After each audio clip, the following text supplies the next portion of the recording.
Hello කොහොමද ඔයගොල්ලෝ හැමෝටම මං හිතනවා හැමෝම ගොඩක් හොඳින් ඉන්නවා ඇති කියලා.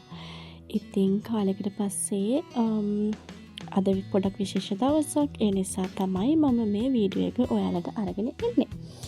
ඉතින් අද මගේ කැම්පස් එකේ අවසාන දවස. ඉතින් අද උගන්නන්න මොකුත් නැහැ. ඇත්තටම පොඩි අවුටින් එකක් වගේ නැත්තම් කැම්පස් එකේ එළියේ ඉතින් අන්තිමට අපි කරපුවා කතා බහ කරලා එක එකනාගේ එක්ස්පීරියන්ස් බෙදාගෙන ඊට පස්සේ ඉස්සරහට කොහොමද ටීචර් කෙනෙක් විදිහට ස්කූල් වලට ජොයින් වෙන්නේ ඒ වගේ පොඩි ඩිස්කෂන්ස් ටිකක් තියෙන දවසක් තමයි මේ.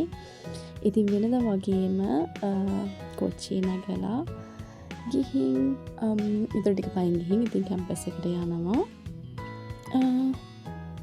ගොඩාක් දේවල් කියන්නත් නැහැ. හැබැයි මම කියන්න ඕනේ මම දැන් මේක රෙකෝඩ් කරලා මාසෙකටත් වැඩි මට වෙලාවක් තිබුණෙත් නැහැ ලොකුවට ඒක එඩිට් කරලා ඔයගොල්ලොත් එක්ක බෙදා ගන්න.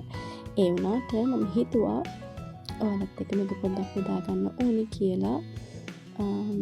ඉතින් ඔන්න අවසාන දවසේ ඇවිදගෙන කැම්පස් එකට යන එක තමයි ඔයාලට මේ බලා ගන්න හම්බෙන්නේ. එතකොට හැමෝම දන්නවා වගේ මම ඉතින් UK වලට ඇවිල්ලා ඩුබයි වල ඉඳලා මෙහි ටීචිං ක්වොලිෆිකේෂන් එක හදාගන්න තමයි ආවේ. ඉතින් post graduate certificate in education කියන එක අපි කරාම තමයි ගොඩක් වෙලාවට අපිට QTS නැත්නම් qualified teacher status කියන එක UK qualification එක ගන්න පුළුවන් වෙන්නේ. ඊට අමතරව ඔයගොල්ලන්ට නැත්නම් කාට හරි බලාපොරොත්තුවක් තියෙනවා නම් දන්න දවසේ ඉඳලා ටීචර් කෙනෙක් වෙන්න UK වල qualified teacher කෙනෙක් වෙන්න බැචලර් එකකට උනත් එන්න පුළුවන්. ඒකත් ඔප්ෂන් එකක් විදියට තියෙනවා. ඉතින් ඔන්න ඔහොමයි අපි අවසාන දවසේ කැම්පස් එකට යන්නේ. ඔයගොල්ලන්ට පේනවා ඇති අපි එළිය ඇත්තටම පොඩි පික්නික් එකක් එහෙම තිබුණා. ඉතින් ලෙක්චර්ස් අනම්මනම් ඉවර වෙලා ලෙක්චර්ස් කිව්වට වෙනදා වගේ ඉගෙන ගන්න ලෙක්චර්ස් නෙමෙයි තිබුණේ. අර කලින් කිව්වා වගේ ඉස්සරහට අපි මොනවද කරන්න ඕනේ මොකද PGCE එකක් නැත්නම් බැචලර් එකක් ඉවරලා QTS කියන එක නැත්නම් qualified teacher status කියන government certificate එක හම්බුනාට පස්සේ අපිට කෙලින්ම ටීචර් කෙනෙක් වෙන්න හැකියාවක් නැහැ නෙමෙයි තියෙනවා. ටීචර් කෙනෙක් විදිහට වැඩ කරන්න පුළුවන්. හැබැයි එතකොට අපිට හම්බෙන status එක තමයි early career teacher කියලා කියන්නේ. ECT කෙනෙක් කියලා තමයි ඒතර කියන්නේ. ඒ වගේ අවුරුදු දෙකක් වැඩ කරාට පස්සේ තමයි අර සම්පූර්ණයෙන්ම qualified teacher කෙනෙක් කියලා හඳුන්වන්නේ. ඉතින් ඒක එක අතකට හරිම වැදගත් දෙයක්. මොකද PGCE එකක් නැත්නම් post graduate certificate in education කියන එක comparatively ගොඩාක් අඩු කාලෙකදී තමයි කරන්නේ. ඉතින් ඒ නිසා ඒ වගේ කාලයක් ඒගොල්ලෝ බලාපොරොත්තු වෙනවා අපි අර trainee teachersලා එහෙම නැත්නම් අලුත් teachersලා විදිහට වැඩ කරයි කියන එක. ඉතින් මේ මමයි මගේ යාළුවයි අපි දෙන්නගේ අවසාන දවස් සමරන්න කියලා පොඩ්ඩක් එළියට ගිහිල්ලා පීට්සා එකක් අරගෙන කෑවා. පීට්සා දෙකක් අරගෙන කෑවා අපි ඇත්තටම. මොකද අපි බඩගින්නෙත් හිටියේ හරිම රසයි. හරිම ආසාවෙන්. ඉතින් අපි කතා බහ කරලා මොකද මේ වගේ රටකට ආපුවාම අපි ගොඩක් තනියම ජීවත් වෙන්න වෙන්නේ. ගොඩක් යාළුවෝ නැහැ. අපි දෙන්නටත් ගොඩක් වෙලාවට හම්බෙන්න කතා කරන්න ලොකු වෙලාවක් නැහැ. ඉතින් ඔය විදිහට තමයි අපි දෙන්න එදා දවස ඉවර කරන්න බලාපොරොත්තු වුණේ. ඉතින් ඒ දවසේ විදිහට ඉවර කරලා එයාගෙන් එයාට goodbye කියලා මම පිටත් වුණා එතනින්. ගෙදර යන්න හිතාගෙන. මම කලිනුත් කියන්න ඇති මගේ කලින් වීඩියෝ එක ඔයගොල්ලෝ දකින්නත් ඇති ලොකු ස්ට්‍රෙස් එකක් තිබුණා. ගොඩක් අමාරු කාලයක් පහු කරා. මොකද මේ කෝස් එක ඇත්තටම ලේසි නැහැ. හැමෝම පාස් වුණෙත් නැහැ ඇත්තම කතාව. ගොඩක් අය හිටියා ඒගොල්ලන්ට ඊළඟ සෙමෙස්ටර් එකේ කන්ටිනියු කරන්න වෙනවා. එතකොට දැන් ඉස්කෝලේදී ඔයා සක්සස්ෆුල් ටීචර් කෙනෙක් උනේ නැතිනම් එතකොට ඒගොල්ලෝ කියනවා ඔයා මේක හරියට කරලා නැහැ. ඒ නිසා ඔයාට නැවත ඊළඟ සෙමෙස්ටර් එකේදී මේක කන්ටිනියු කරන්න වෙනවා. නැත්නම් ලබන අවුරුද්දේ ආයෙ කරන්න වෙනවා. ඒ වගේ මොකක් හරි ඔප්ෂන් එකක් අය කැම්පස් එකෙන් ඔයාලට දෙන්න පුළුවන්.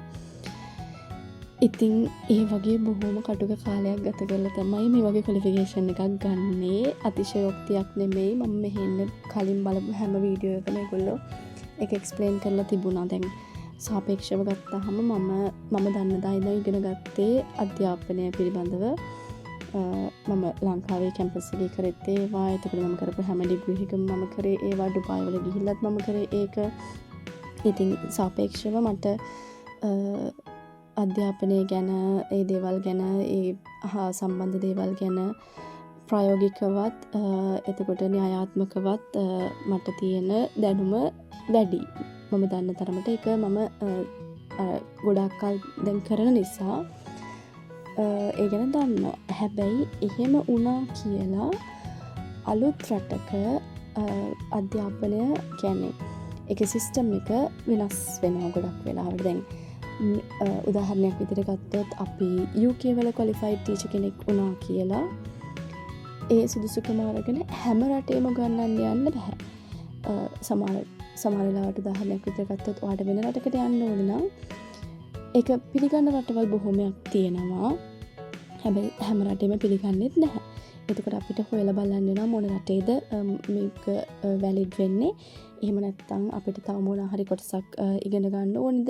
නැත්නම් තව මොන හරි සුදුසුකමක් සපුර ගන්න ඕනිද කියන එක. ඉතින් ගොඩක් වෙලාවට අධ්‍යාපනය කියන ඒ සෙක්ටර් එකයි හෙල්ත් කෙයාර් ඒ වගේ සෙක්ටර්ස් හරිම වෙනස් හැම රටකටම